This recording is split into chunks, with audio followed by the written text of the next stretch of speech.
Assalamualaikum warahmatullahi wabarakatuh. Hai teman-teman, perkenalkan saya Almaida Isnai Nabila dari 11 MIPA 3. Hari ini saya akan menjelaskan tentang peran Indonesia dalam perdamaian dunia. Apa sih yang kamu ketahui dari hubungan internasional?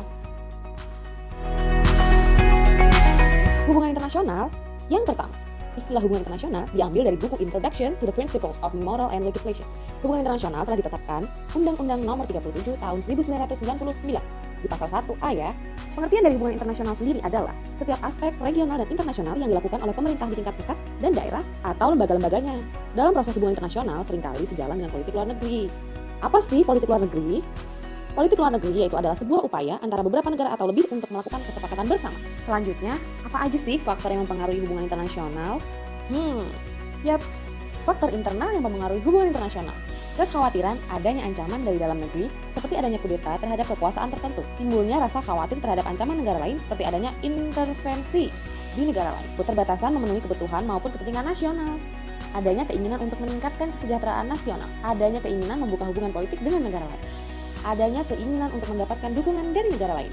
Ada juga faktor eksternal yang mempengaruhi adanya hubungan internasional. Adanya perbedaan penguasaan ilmu pengetahuan, perbedaan kondisi suatu negara yang berbeda dengan negara lain.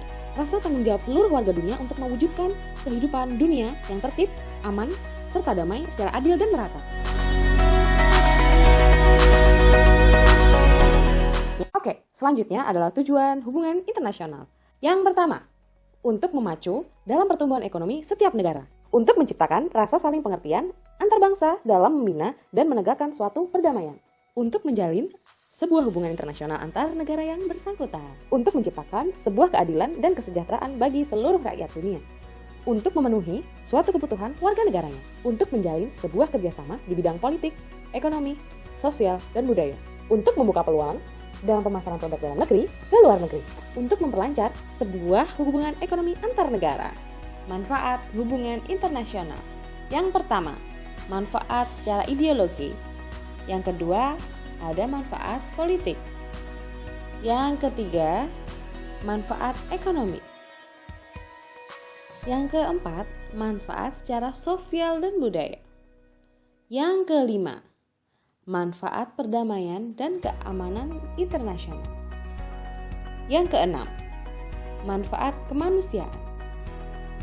Dan yang ketujuh adalah manfaat lainnya sebagai faktor pendukung.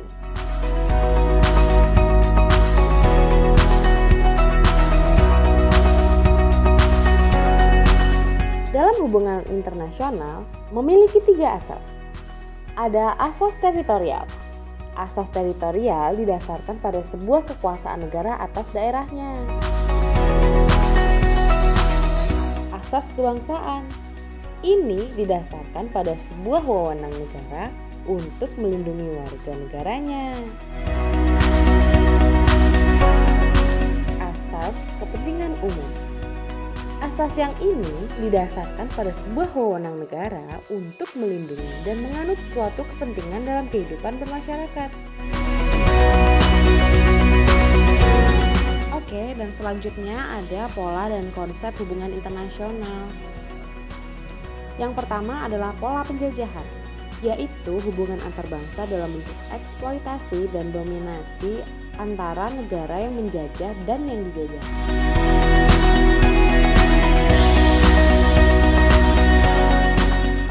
Yang kedua ada pola ketergantungan, yaitu adalah hubungan antar bangsa di mana nasib negara yang satu bergantung kepada kebijakan negara lain.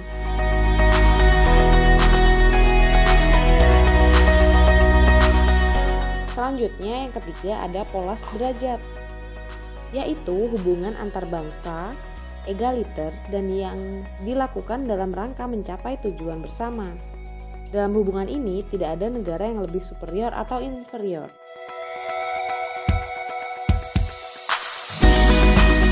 Selanjutnya ada jenis-jenis hubungan internasional. Yang pertama, bilateral.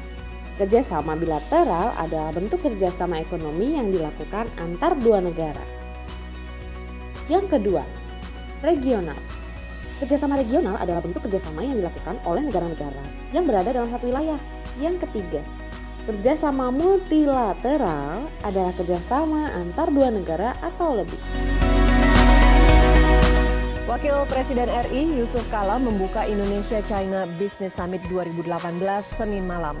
Konferensi tingkat tinggi ini dihadiri langsung Perdana Menteri Tiongkok Li Keqiang. Indonesia menjadikan Tiongkok sebagai pasar ekspor dan juga pariwisata. Berikut rangkumannya. Indonesia dan Tiongkok terus meningkatkan kerjasama dalam berbagai bidang. Hubungan bilateral ini diwujudkan dalam konferensi Indonesia-China Business Summit. Investasi dari Tiongkok mengalami peningkatan cukup signifikan dalam 3 tahun terakhir.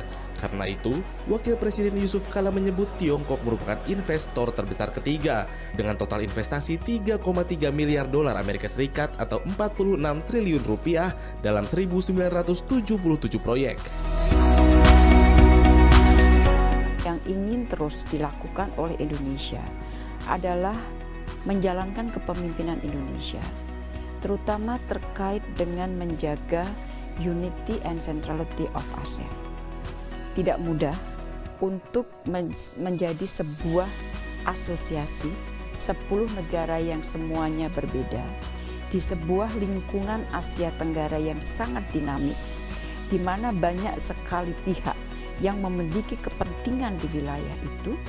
Kalau kita tidak memiliki satu tekad yang bulat untuk menjaga unity dan centrality of ASEAN.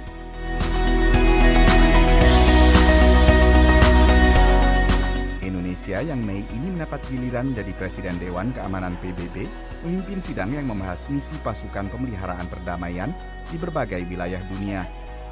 Menlu RI Retno Marsudi langsung memimpin sidang.